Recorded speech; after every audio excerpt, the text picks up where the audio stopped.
Good evening everybody. आज 27 अप्रैल 2020 है और करीब शाम का समय है, 6:50 के करीब का। सूर्य छिप रहा है और क्योंकि आजकल हम लोग घरों में ही रहते हैं, कोरोना वायरस की वजह से लॉकडाउन हुआ है, इसीलिए तो हमें प्रकृति को एंजॉय करने का भी समय मिलता है। मैं देख रही थी अभी कि जैसे जैसे सूरज छिप रहा है तो सामने कितना सुंदर दृश्य दिखाई दे रहा है, उसको शब्दों में बयान करना मुश्किल है। जैसे जैसे सूरज छिप रहा है तो सूरज की किरणों से जो बादल दिन के टाइम में सफ़ेद होते थे वो अब गुलाबी कलर के हो गए हैं और मल्टी कलर्ड क्लाउड्स बहुत ही सुंदर लग रहे हैं। लेकिन दूसरी तरफ हम देख रहे हैं कि बादल यहाँ पर गुलाबी नहीं हुए और हल्के नीले रंग के या स्लेटी रंग के दिखाई दे रहे हैं। उसका रीज़न ये है कि जो सूरज है वो पीछे दूसरी तरफ छिप रहा है, तो उसके बीच में एक बिल्डिंग आती है जिससे कि सूरज की रोशनी उन बादलों तक नहीं पहुंच पाती, और जब उन बादलों तक सूर्य की रोशनी नहीं पहुंचती तो वे बादल गुलाबी नहीं होते और वो बादल ऐसे ही या तो हल्के नीले कलर के या हल्के स्लेटी कलर के इस तरह से दिखाई देते हैं। ये दृश्य अपने आप में बहुत बहुत सुंदर लग रहा है।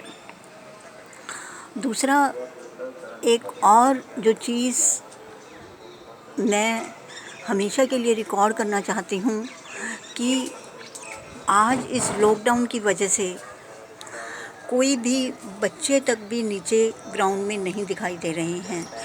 पहले यहाँ बच्चे नीचे इकट्ठे होकर इस छोटे से ग्राउंड के अंदर क्रिकेट खेलते थे या और भी कोई गेम खेलते थे, लेकिन अब कोई एक भी बच्चा यहाँ पर खेलते हुए नहीं दिखाई दे रहा है।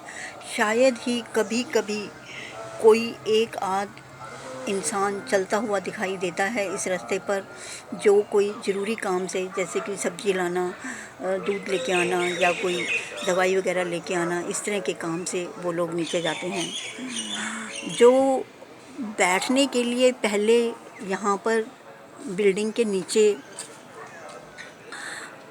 ये दिखाई दे रहे हैं हरे कलर के बेंच होते थे, इनके ऊपर खास ज़्यादातर शाम को यहाँ पर केंद्रीय सदन के जो ख़ास तौर पर जो बुज़ुर्ग लोग थे वो बैठे हुए दिखाई देते थे और आपस में बातें करते थे। ऑफ कोर्स सभी उम्र के लोग होते थे, लेकिन ज़्यादातर बुज़ुर्ग और बच्चे ज़्यादा दिखाई देते थे। लेकिन आज वो बेंच बिल्कुल स्टील के या लोहे के जो भी हैं वो उल्टे पड़े हुए हैं और उनके ऊपर बहुत से दिनों से कोई नहीं बैठ रहा है। सबको ये लग रहा है कि नहीं, कहीं शायद इसके ऊपर बैठने से कोई कोरोना वायरस का संक्रमण किसी दूसरे को ना हो जाए, और पूरे के पूरी बिल्डिंग के अंदर सारे के सारे बेंच उल्टे हुए हैं। इसी तरह से सामने गाड़ियाँ खड़ी हैं और नीचे पार्किंग में भी बहुत सारी गाड़ियाँ खड़ी हैं। ये सारी गाड़ियाँ बहुत दिनों से ऐसे ही खड़ी हुई हैं और शायद ही कभी कभार कोई ना कोई इन गाड़ियों में से एक मुश्किल से कोई एक आध दिन के लिए इन गाड़ियों में बैठकर कोई शायद ही बाहर जाता है, वो भी कोई बहुत ही ज़्यादा ज़रूरी काम से। सामने आप देख रहे हैं कि बहुत बड़ा खेत है, खुली जगह पड़ी है। यहाँ पर कंस्ट्रक्शन वर्क चल रहा था और यहाँ पर मकान बनने शुरू हो गए थे। पेड़ों के पीछे ईंटें पड़ी हुई हैं जो कि दिखाई नहीं दे रही हैं, लेकिन वहाँ पर सारा दिन मज़दूर काम करते हुए दिखाई देने शुरू हो गए थे, लेकिन वो सब काम बंद पड़ा हुआ है। और सामने हम देख रहे हैं कि घर हैं बहुत ज़्यादा, कुछ शोरूम्स हैं, बिल्डिंग्स हैं, लेकिन सारी बिल्डिंग्स ज़्यादातर सुनसान पड़ी हुई हैं और उन बिल्डिंग्स में कोई ऐसे लगता है कि जैसे कोई रह ही नहीं रहा है। सड़कों पर कभी कभी कोई ना कोई एक आध इंसान चलता हुआ दिखाई देता है।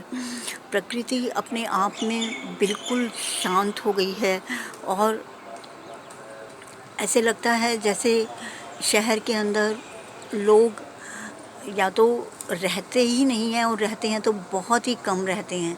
हालांकि हम सब लोगों को पता है कि लोग रहते हैं पर वो अपने अपने घरों के अंदर कैद हैं और कोरोना वायरस की वजह से वो बाहर नहीं आ रहे हैं। ये दृश्य सारा अपने आप में मैंने अपनी लाइफ टाइम में I am about 60 years of age, मैं 60 साल की करीब हो गई हूँ, लेकिन इस तरह का दृश्य मैंने अपनी ज़िंदगी के अंदर हिंदुस्तान में पहली बार देखा है कि कि सभी लोग अपने अपने घरों के अंदर ज़्यादातर बंद हैं और